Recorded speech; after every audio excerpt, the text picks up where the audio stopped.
Eu vou conversar agora aqui no Band News TV ao vivo com o presidente da Frente Parlamentar de Recursos Naturais e Energia, senador Jean Paul Prats, que é responsável por esse fundo de estabilização também para os combustíveis. A medida chegou a ser aprovada no Senado, está em discussão na Câmara, está lá para ser discutido na Câmara. Senador, seja bem-vindo. Boa tarde para o senhor, tudo bem? Boa tarde a todos e a todas. Boa tarde, Pablo. Prazer estar com vocês aqui. Senador, falar de combustível é falar daquilo que afeta o dia a dia de todos nós. Falar sobre a questão dos combustíveis é também falar sobre a Petrobras, empresa símbolo do Brasil, e suas discussões envolvendo lucros, envolvendo uma reforma na Petrobras, envolvendo até o futuro da companhia, né? Pois é verdade. Mas antes até disso, é bom a gente lembrar da situação que o Brasil vive perante um cenário mundial do petróleo, para depois a gente falar talvez em transição energética, mas petróleo principalmente. Nós fomos um país que correu atrás da autossuficiência em petróleo durante todo o tempo em que o petróleo existe na nossa vida de história econômica. Desde Getúlio até hoje, todos os presidentes, todos os governos, independente de matizes políticos, independente de regime, ditadura, democracia, o que for, todos só tiveram um elemento em comum, um e somente um, a busca pela autossuficiência em petróleo para se livrar da volatilidade de um preço incontrolável, porque nenhum país, nem mesmo cartéis hoje, conseguem controlar o preço do petróleo. E nós chegamos a essa autossuficiência e simplesmente resolvemos fazer um laboratório ao contrário, um laboratório da desgraça, que é pegar esse cenário de ser autossuficiente em petróleo e de ter, pelo menos, a capacidade de as nossas refinarias abastecerem pelo menos 80% de qualquer produto derivado de petróleo, e resolvemos praticar preço de paridade de importação para 100% de tudo que a gente do que a gente usa, todos os produtos e o petróleo. Então, é um exercício que, eu digo que é um exercício da desgraça, porque se o Japão, que é um importador absoluto de petróleo e de derivados, chegasse à autossuficiência em algum momento da sua história, ele jamais faria o que nós fizemos. Então é um país que, inclusive, se dá o luxo, é um país tão rico, nosso, é um país tão prolífico em recursos naturais e de soluções energéticas, que ele se dá o luxo de passar aí 6 anos praticando preço de paridade de importação sem a menor necessidade. E isso impacta na Petrobras. Há várias formas, uma especial, em que você mantém a Petrobras lucrativa, mantém as refinarias funcionando, mantém inclusive o mercado de importação satisfeito, porque ele atua e é feito para isso, para atuar no spot, na falta eventual de produto de um país. Inclusive eles atuam em todo o Atlântico Sul, em todo o Atlântico Norte, em todo o mundo em geral, buscando oportunidades, nichos de abastecimento quando falta eventualmente produto. É disso que o importador vive, é disso que o trader de combustível vive, né? De fill the gaps, né? Preencher lacunas de mercado. Mas quando você tem áreas de influência de refinarias, e as refinarias foram construídas assim, para abastecer determinadas áreas, você não precisa se submeter à paridade de importação. Claro que você vai sempre ter como referência o preço internacional. Ninguém vai aqui viajar e botar uma redoma no país e viver num mundo à parte. Mas você não precisa necessariamente atuar como se você importasse tudo.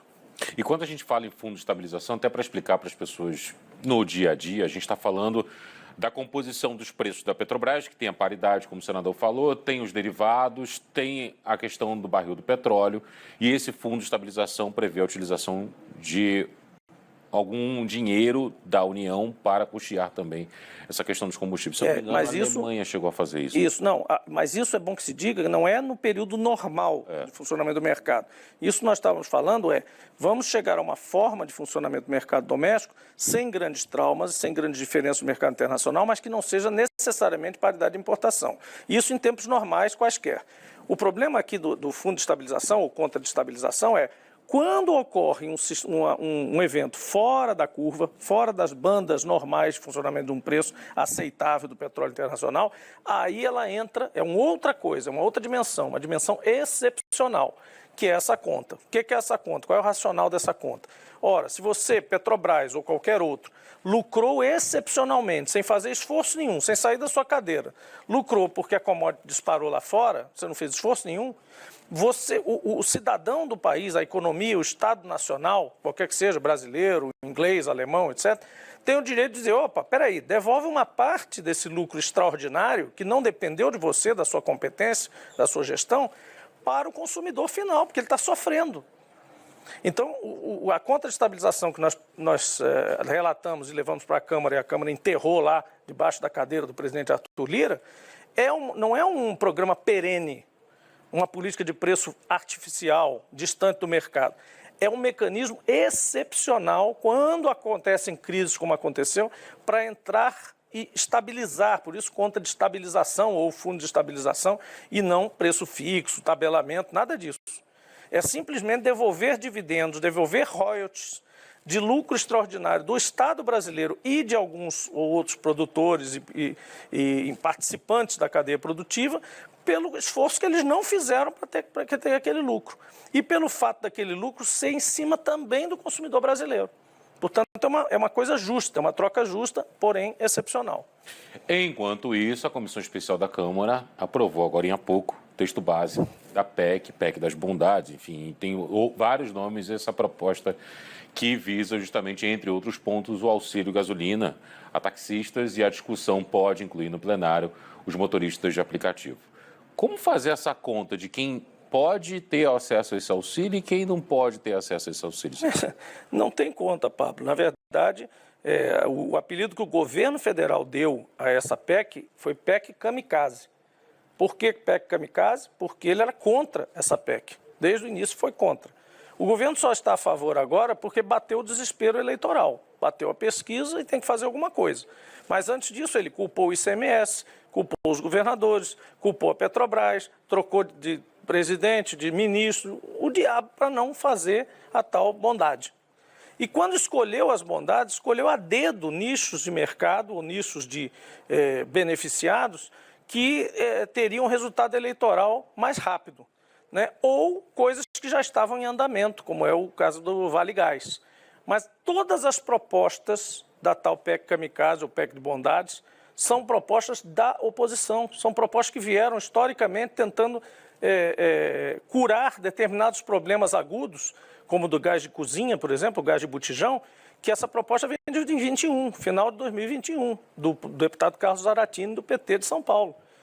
Está em curso. E o governo não conseguiu implementar sequer a primeira parte. E agora propôs uma segunda e não tinha como não votar a favor. O auxílio emergencial subindo para R$ 800, nós propusemos desde o início. Aliás, R$ 600, nós propusemos desde o início. No começo, o governo ofereceu 150. 150. O ponto de encontro chegou a 400 durante a Covid. Agora, 600 era a nossa proposta original. Então, como é que a gente poderia votar contra? Claro que não tem como. E as pessoas estão precisando desse auxílio. Os caminhoneiros precisam também, autônomos, enfim, separaram. Agora, veja como ela provoca dissidências, né? Caminhoneiros autônomos, mas não os outros. Então, já tem movimentos de caminhoneiros insatisfeitos. Motoristas, táxi, pode, Uber não pode. Ora, basicamente é muito parecido. Os nichos, eles atuam, todas as necessidades que eles têm. Então, ainda vai dar problema na implementação.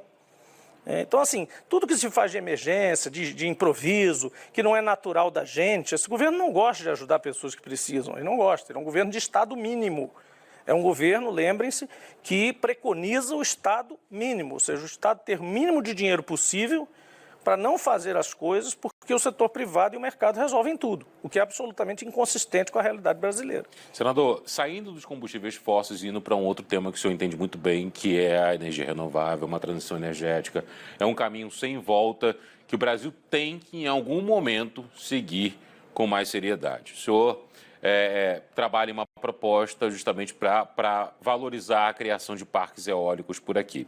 Eu apresento um programa aqui no Band News TV, algumas pessoas já viram no fim de semana, chamado Capital Natural, e volta e meia a gente fala desse tema e da necessidade do Brasil olhar para frente, olhar para o futuro.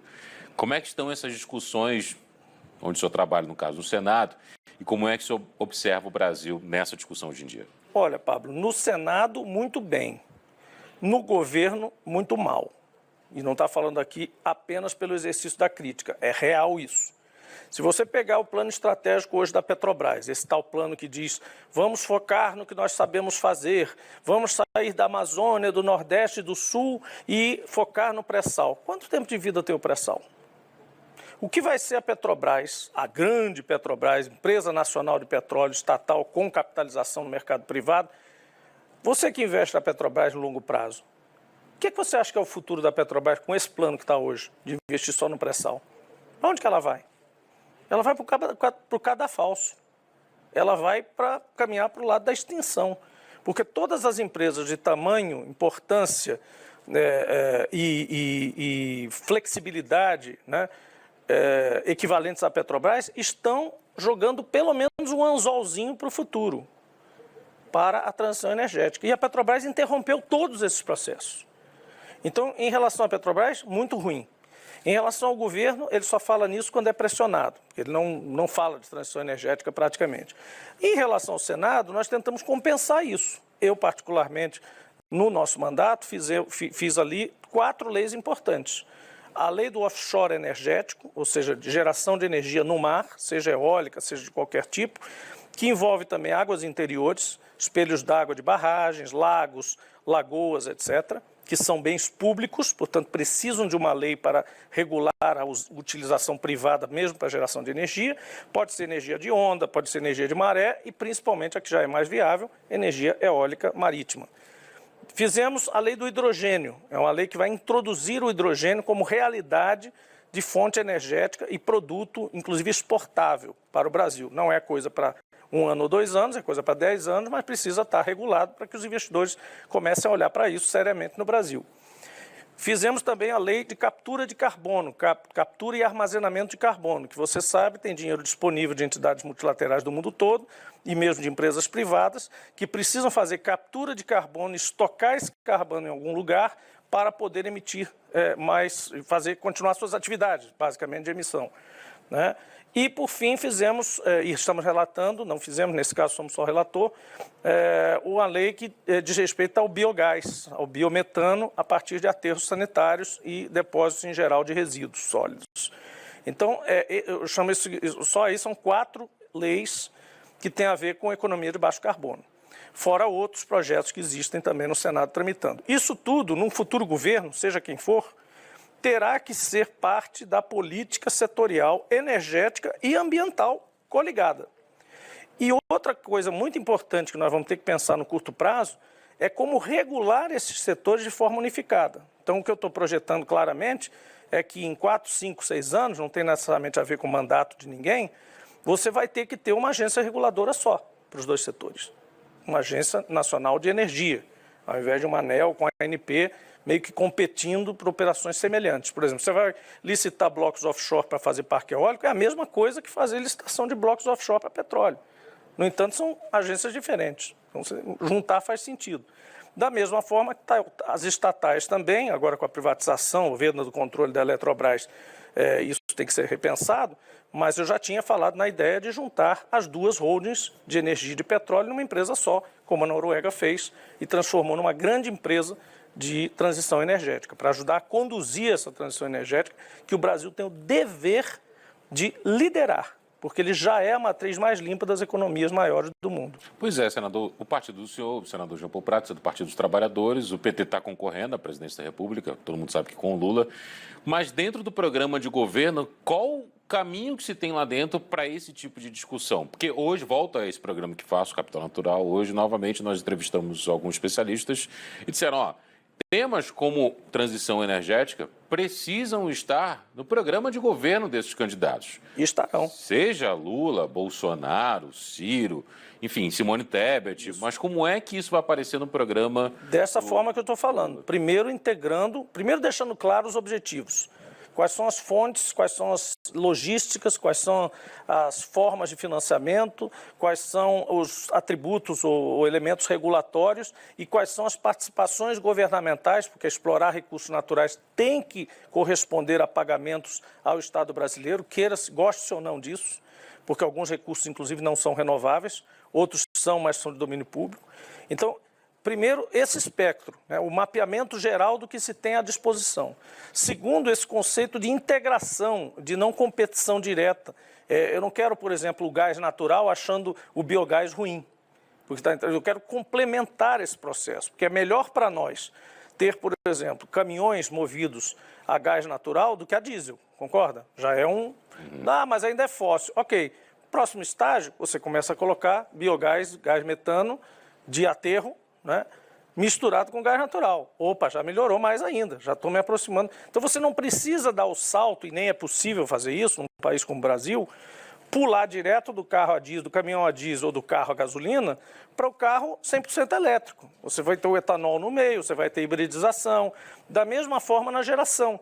Você tem parques eólicos hoje, você hibridiza com placas solares, aproveitando a mesma estrutura de linha de transmissão. Se você estiver aproveitando no mar hoje você já tem aerogeradores, que são 5 vezes, às vezes, maiores do que os de terra, onde você tem na boia, no flutuante, mecanismos de uso da maré. Então você gera ali 10% mais, com uma boia que fica subindo e descendo de acordo com a maré, mas ele está aproveitando a mesma estrutura no meio do mar, junta na mesma linha de transmissão. Então, essa integração, eu costumo dizer, Pablo, que quando dava aula, os alunos perguntavam qual vai ser o substituto do petróleo? Nós tivemos a era do carvão, a era do petróleo, qual vai ser o próximo?